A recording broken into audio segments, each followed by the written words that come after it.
Okay, so you're looking at Pythagorean number 3. This should be on page 93 of your notes. If you have it written already, you can turn to 93 and go through it with me. If you don't, you can pull it up from the website, look at the notes there, and go through the notes with me. Right, this one is solving for legs and hypotenuse. So if you remember, in Pythagorean, there's 2 names for the sides of the triangles. One is legs and one is hypotenuse. A triangle has 2 legs like A. Go like this with your hand. Everybody go like this. A triangle has 2 legs like a person or human, whatever you want to say, right? That's the easiest way I can remember it, but come up with your own way if that doesn't work for you, all right? My ways don't always work for remembering things. Where are the legs? The legs are attached to the 90-degree angle. So this is a leg because it's attached to the 90, and this is a leg because it's attached to the 90. That makes this one the hypotenuse. Everybody say hypotenuse. Right? It's a strange word. Why? Because it's 2,000 years old, right? It comes back from Pythagoras, right? I know, right? 2,000 years. Actually, maybe 1,700 or something in that range, but 2,000-ish years old. And that's why it sounds strange to us, right? So we use a lot of words in math that potentially come from other cultures and other times, and then our brains have to sort of acclimate to them, right? Or adjust to them. So what have we got here? We've got solve for the missing side and simplify. And actually, simplify is going to be your most difficult parts of these problems. It's not going to be the solving part. So we start with our Pythagorean. Hypotenuse squared equals leg squared plus leg squared. That's a change from what you might have learned. How many of you learned a squared plus b squared equals c squared? Right? That sounds familiar to your brain? That's okay, use that. I'm going to show you the leg squared plus leg squared equals height squared because for me, I think it helps students fill in the right sides to the A, B, and C. Right? That's what I always have students mess up. They go, I don't understand which side is A, B, and C, and then the whole thing falls apart, and they don't really get the idea of the formula, which is the area of the leg created by this side, and the area of the other leg created by this leg, right, is equal in its sum to the area created with the square off of the hypotenuse here, which we talked about in other lessons, and we'll briefly just mention here in this one. So what's the hypotenuse squared in this one? It's the one not touching the 90. So you end up with a 7 squared.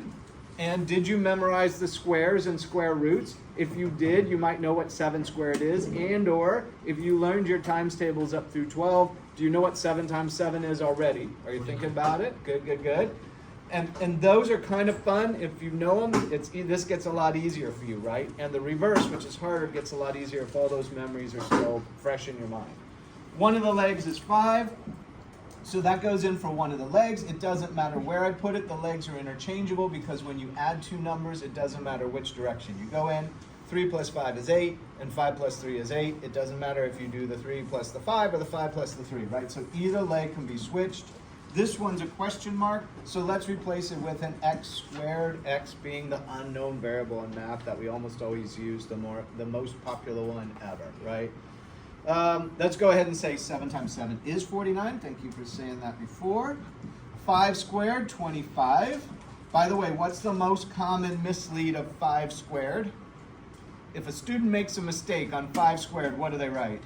5 times 2. They write 5 times 2, which is 10, right? That's the most common, and you understand why your brain is doing that, right? Your brain sees the things and goes, hey, that's 5 times 2. So you have to stop yourself and go, what does 5 squared mean? It means 5 times itself, 2 times. 5 times 5 is 25. Say plus the x squared. So we're going to subtract the 25 from both sides of the equation. And we're going to get x squared on this side because these cancel, so the x squared comes down. We're going to get 49 minus 25, which is 24 in this case. I'm going to reverse them, so I'm going to say x squared equals 24. The reverse of a power 2 is a square root. So I'm going to take the square root of one side. What I do to one side, I must do to the other. So we end up with, if I can come up over here a little bit and keep going, x equals square root of 24. Right? So the square root of 24 is not a perfect square root. You can't just drop a number in for this. There's not an integer number you can drop in for this. So you're going to have to do some simplification. X equals square root of, how about 4 times 6? 4 times 6 is 24. So we'll put the 4 times 6 here. 4 times 6 is 24, so that's an equivalent square root. The square root of 4 is 2, so this one becomes x equals 2 times the square root of 6. And that's its simplified version. Why do we simplify in math? To get the easiest equation. Say it one more time. To get the easiest equation. To get the easiest answer, or maybe the most lowest form of the answer, right? I think so. Why else? Why do we simplify in math? What is this rule about? Why are math teachers always like, you must simplify? And if you wrote this number, if you wrote x equals square root of 24, don't you have the right answer? It's not in its most simplified form. And here's the problem. The problem is if a student writes square root of 24, where are you guys headed? Sign in. Then take the pass. If you write square root of 24, right?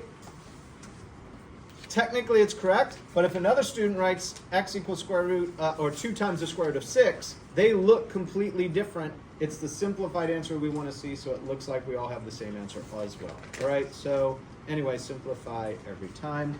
Let's look at the next problem in this set, and again, this one's going to ask us to simplify.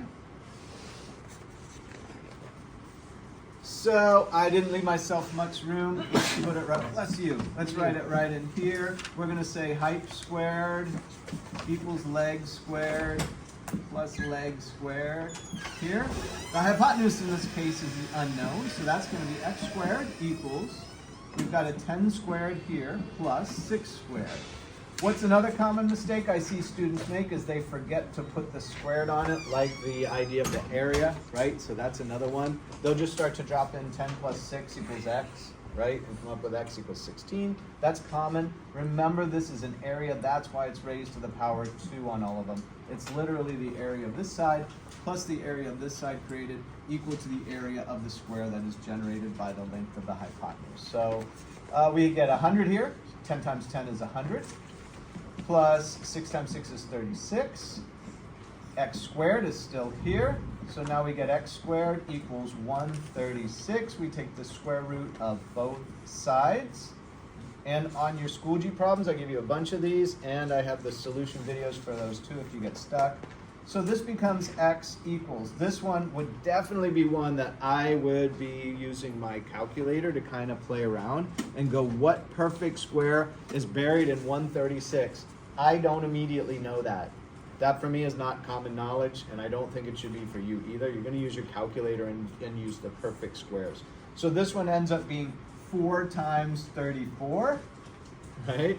Is the perfect square being the 4. So the square root of 4 is 2. So x equals 2 times the square root of 34. This would be your simplified answer for the length of this side. Can you plug this into your calculator? And if you do, you're going to plug in 2 times 34 square root equals, if you have an iPhone, because it's got the sort of backwards notation as you type it in. All right, let's see what else they gave us. So now we get to classifying triangles. Here's the next question. What type of triangle is this? Is it a right triangle? Is it an acute triangle or obtuse? Now when I drew it, I drew this 90 degree here, and I need to remove this because I don't know that it's a right triangle. If I draw that, you're going to say it's a right triangle, and you would be right in doing that. So let me remove this and remove it from this one too. Because that's the whole question here. If I have side lengths 17, 12, and 10, does this work in the Pythagorean theorem to prove that it's a right triangle, or is it an acute triangle or an obtuse triangle? And these can be very challenging problems for students because we're drawing it like a right triangle. But in all fairness, the true drawing could be stretched out where it's acute, or it could be angled like this, or excuse me, stretched out where it's obtuse, or it could be angled in like this where it's an acute triangle. We don't know. We have to test it. So what do? We say 17 squared as if it is the hypotenuse. That's our guess at the moment. We put a circle here, and then we put 12 squared plus 10 squared. So why is the circle here? Because we don't know if it's equal to that side. The Pythagorean theorem says, hey, those two are equal. But I don't know if this one is given this triangle. So I'm going backwards and working an experiment. So 17 squared is 289. If we had memorized those, we would know this and it would be quicker. Otherwise, use your calculator to say 17 times 17. Put the circle we don't know yet. 12 squared is 144, plus 10 squared is 100. So what we have is 289 circle. 144 and 100 is 244. So what's going on here? The hypotenuse is a larger value than the combination of the two legs.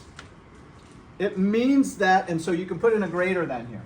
The greater than goes toward the larger number, right? The larger mouth wants to eat the larger number. The smaller side of this goes to the smaller number. This is saying that the hypotenuse is larger than the combination of the areas of the two legs. And so therefore, this becomes an obtuse triangle. And let me try to draw it for you. This one's obtuse. Why? If you drew this 17 right, here would be the 17. These are shorter so that they end up coming like this and like this. They do not form a 90-degree angle. They form a greater than 90-degree angle here, showing that this side is longer than the formula. Does this make sense? And this is a complicated idea, and I've watched students' brains struggle with this, so I want you to think about them and practice a couple inside of Schoology when you do it. So let's take the opposite. Let's classify this one, right? What do? We start out with the hypotenuse, 16, we square it. Whoops, we can't say equals yet because we don't know. We put a circle, and you see how my brain wants to fill in the equals, just like Pythagorean. We do 12 squared here, plus 11 squared here, and we start to fill those in, right? All right, let me do it like I have the notes. I did so far. So 16 squared is 16 times 16. If you memorize it, fine, 256. Otherwise, type it in your calculator. 144 plus 132 on the 11 squared. 256 circle, sort of an open idea of what, we don't know what goes there yet. These add up to 276. All right, 276, which is greater.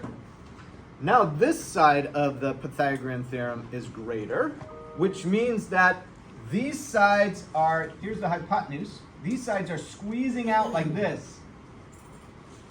So what we have here is an acute triangle because this is less than 90 degrees. So in this case, this is greater here, and this is an acute triangle. And so we are classifying triangles using the Pythagorean theorem. So in the notes it says acute because the two legs are longer than they should be to be a 90-degree triangle. See how, if they were shorter, it would have to be like this. There would be a 90. But if this starts stretching longer out to here, and this starts stretching longer, they have to become, instead of a 90 degree there, they have to become a less than 90 there. They have to start to shrink the angle. All right. Play with those. Those can be challenging for students because it's asking you to evaluate backwards instead of forwards. Right? Let's see what else we've got on these notes. If using the a squared plus b squared equals c squared, sort of the classic presentation of the Pythagorean theorem, right? If using the a squared plus b squared equals c squared version of the Pythagorean theorem, it is essential the hypotenuse is c. And that is why we say, I see the hypotenuse. All right, it's a little bit complicated. And I even stopped using a squared plus b squared equals c squared just because I had so many students that couldn't remember that the c, we'd be like, hey, I see the hypotenuse. You get the play on words? I see the hypotenuse. Anybody? Because it's a c. I see the hypotenuse. Do you get it? Okay, I finally got someone to go, yeah. Okay. I see the hypotenuse, and I'm trying to get students to go put the hypotenuse in for the c. If you write the formula this way and just say hypotenuse squared equals leg squared plus leg squared, this becomes more obvious to more students potentially, right? Nonetheless, you're trying to get the idea of what you match up where. All right, let's see what else we got. Vocabulary. Hype squared equals leg squared plus leg squared. That's my version of writing the Pythagorean. A perfect square are numbers like 1, 4, 9, 16, etc. Why? Because a number like 1 squared is 1, 2 squared is 4, 3 squared is 9, 4 squared is 16, and go back to the prior lesson and look at those perfect squares. right? And simplifying a radical, another word for a square root symbol is a radical. In this case, we're simplifying a radical or simplifying a square root. You will do a lot more of these in Algebra 2 and some in Algebra 1. That can be quite challenging for students too, especially because a lot of you are seeing this for the first time. And then there's homework problems on this one that say classify the triangles and solve for the missing sides. Okay, hit stop on that.